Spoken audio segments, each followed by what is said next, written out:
Sa kauna-unahang pagkakataon, nagpaunlak ng panayam si Vice President Sara Duterte matapos siyang magbitiw sa gabinete bilang Education Secretary.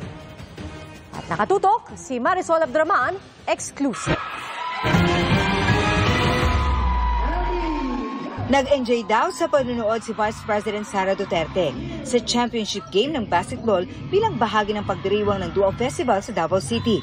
Pagkatapos ng laro, nagpaunlak din siya ng selfie sa mga player. Ito ang unang public appearance ng Vice President simula nang i-anunsyo niya ang kanyang pagbibitiw bilang kalihim ng DepEd noong nakaraang linggo.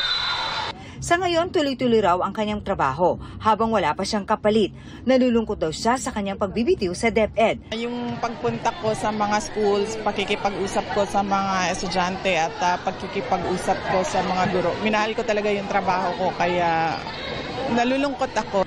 Personal daw niyang iniabot ang kanyang resignation letter kay Pangulong Bongbong Marcos. Pumunta ako sa opisina ni Pangulong Marcos at sinabi ko sa kanya, dala ko yung resignation letter ko.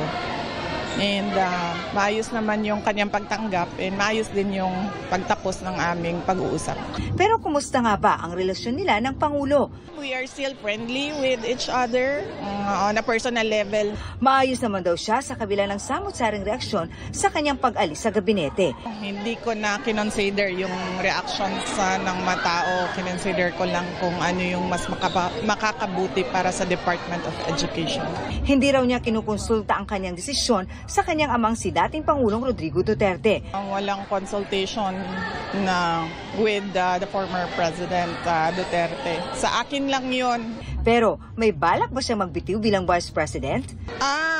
Walang discussions about resigning sa Office of the Vice President.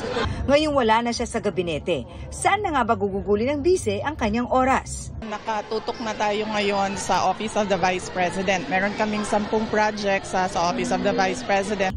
Para sa GMA Integrated News, Marisol Abduraman, nakatuto 24 oras.